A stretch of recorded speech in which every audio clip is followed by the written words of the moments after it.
अस्सलाम वालेकुम एवरीवन। आज मैं आप लोग के लिए बहुत ही कमाल की वीडियो लेकर आई हूँ।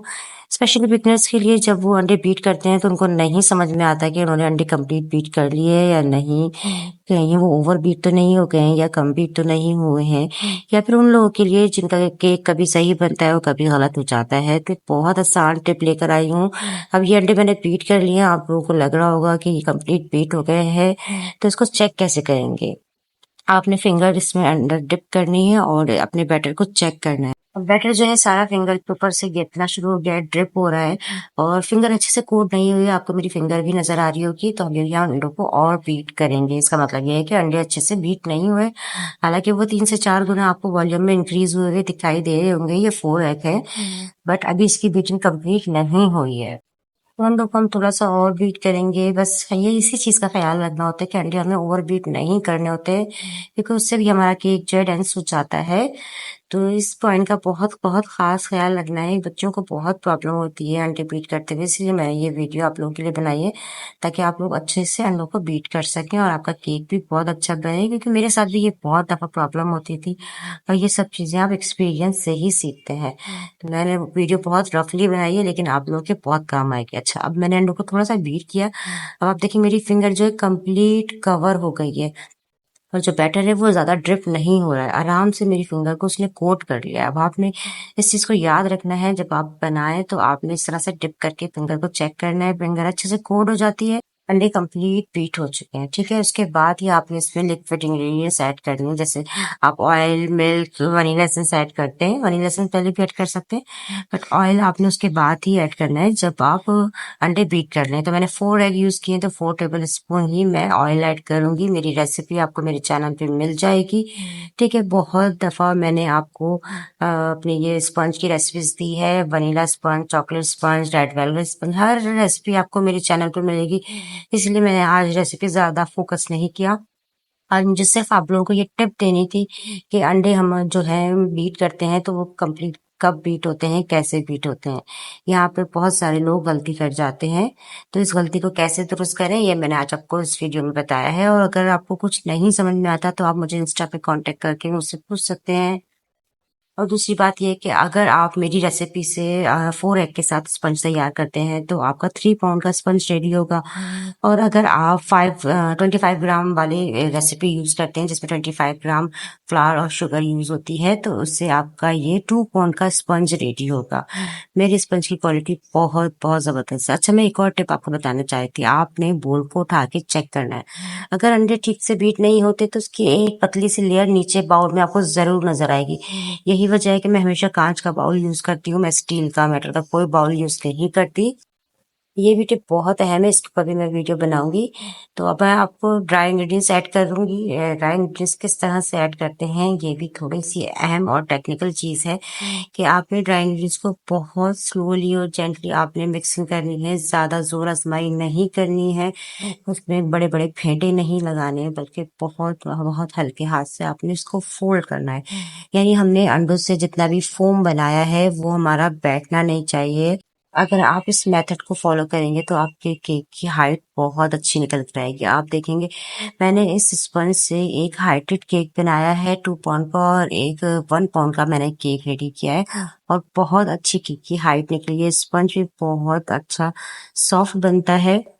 रेसिपी आप लोग को मेरे चैनल पे मिलेगी, आप लोग वहां से जाके देखें। मैंने आपको हर तरह की रेसिपी दी है। वो रेसिपीज जो ग्राम में है, वो रेसिपीज जो कप में है, जो भी आपको आसान लगती है आप लोग उसको फॉलो करें। बहुत अच्छे आपके स्पंज बनेंगे। मेरा कस्टमर्स का फीडबैक हमेशा बहुत अच्छा आता है, तो इसलिए मैं अपनी रेसिपीज चेंज नहीं करती। अच्छा, मिल्क ऐड करने का तरीका भी देख लें। आप ड्राई इंग्रेडिएंट्स ऐड करने के बाद जब आपको लगे कि ये फ्राई होना शुरू हो रहा है बैटर, तब आपने एक एक दो दो टेबल स्पून मिल्क ऐड करना है। मैं थोड़ा थोड़ा ड्राई इंग्रेडिएंट्स ऐड कर रही हूँ, एक साथ कभी भी आपने इसको ऐड नहीं करना है। आप छन्नी ले लें, छन्नी से छान छान के डालें और आपके लिए आसान हो जाएगा। स्पून से डालेंगे तो थोड़ा सा ये होता है कि कहीं ज्यादा कहीं कम हो जाता है। छन्नी से आपके लिए काम और ज्यादा आसान हो जाएगा, स्पेशली बिगनर्स के लिए, क्योंकि ये सब चीजें हमें प्रैक्टिस के बाद आती हैं। मैंने किसी इंस्टीट्यूट से कुछ नहीं सीखा। आप मेरे केक देख लें, मेरे केक की डेकोरेशन देख लें, मैंने सब कुछ अपने पर्सनल एक्सपीरियंस से सीखा है। और अपने घर में प्रैक्टिस करके सीखा है, अपने चैनल पे प्रैक्टिस करके सीखा है। तो आपको महँगे-महँगे कोर्स करने की ज़रूरत नहीं है, आप सब कुछ खुद सीख सकते हैं। आप बेकिंग कोर्सेज़ करेंगे, वो आपको इतनी खौफनाक रेसिपीज़ देंगे, इतनी चीज़ें टेक्निकल बताएँगे कि आप बनाते हुए बहुत ज़्यादा डरेंगे। आप खुद से सीखें हर चीज़, अपने एक्सपीरियंस से सीखें, आपको बहुत-बहुत आसान से आसान रेसिपीज़ मेरे चैनल पे मिल जाएँगी, ठीक है? आपने ज़्यादा दूर नहीं भागना, घर बैठ के ही सीखना है और जितना आप प्रैक्टिस करेंगे उतना ही अच्छा आपके केक बनते जाएँगे। आप कोर्सेज़ के लिए भागेंगे, ऑनलाइन कोर्सेज़ के लिए भागेंगे, वो आपको बहुत घुमाते हैं। वो अपने आप आपको अपना बिल्कुल मोहताज बना के रख देंगे, बस आपने उन्हीं के रेसिपीज़ से बनाना है। आपको टेम्परेचर चेक करना है, आपको ये चीज़ चेक करनी है, आपको वो चीज़ चेक करनी है। कुछ भी करने की ज़रूरत नहीं होती मेरी बहन। आप आसान से आसान रेसिपीज़ से भी बहुत बेहतरीन केक बना सकते हैं और कुछ भी नहीं, मैं सिर्फ़ कप से ही मेजर करती हूँ और बहुत अच्छे स्पंज बनते हैं और अल्हम्दुलिल्लाह मैं प्रोफ़ेशनल वर्क करती हूँ। आप मेरे केक की डेकोरेशन देख सकते हैं, मेरे कस्टमर्स के रिव्यूज़ मेरे चैनल पे जाते सॉरी मेरे इंस्टाग्राम पे जाके चेक कर सकते हैं। तो आप लोग सब कुछ खुद से सीख सकते हैं, आपको ज़रूरी नहीं है कि कोर्सेज़ के लिए भागें। मेरे पास बहुत बच्चियों के मैसेज आते हैं, हमें बेकिंग सिखा दें, हमें बेकिंग सिखा दें। आप यूट्यूब चैनल पे जाएँ, मेरे हर तरह की रेसिपीज़ आपको मिल जाएँगी। आप लोग उससे आराम से घर में बैठ के सीख सकते हैं।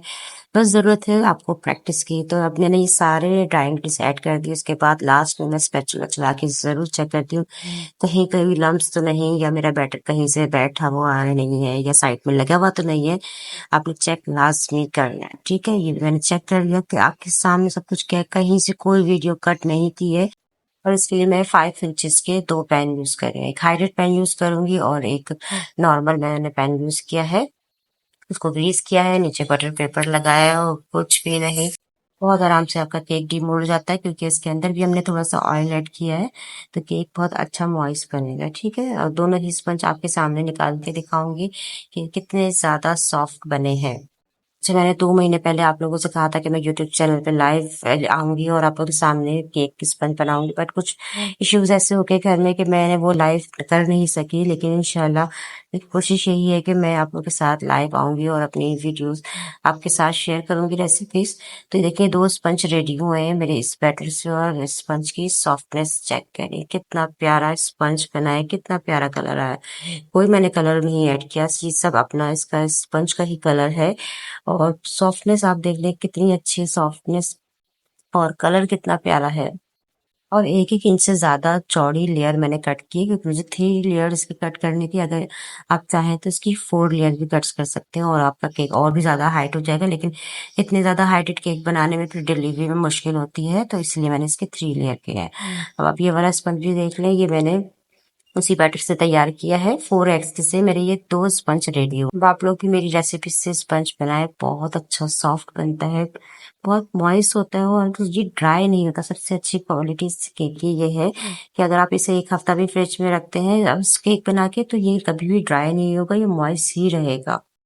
और एक और बात कि आजकल गैस का बहुत इश्यू है, तो मैं आप लोगों को सिलेंडर पे भी बेकिंग करना बताऊंगी क्योंकि मैं खुद भी आजकल सिलेंडर पे ही केक बना रही हूँ। ये केक भी मैंने सिलेंडर पे ही बनाया है और कहीं से कोई इसमें कमी नहीं है, माशाल्लाह से परफेक्ट बना है। बस थोड़ी सी टाइमिंग ज़्यादा हो जाती है जब आप सिलेंडर पे बेकिंग करते हैं, आपके पास अवन भी नहीं है, आपके घर में गैस भी नहीं है मेरी तरह, तो आप लोग सिलेंडर पे भी बहुत अच्छी बेकिंग कर सकते हैं।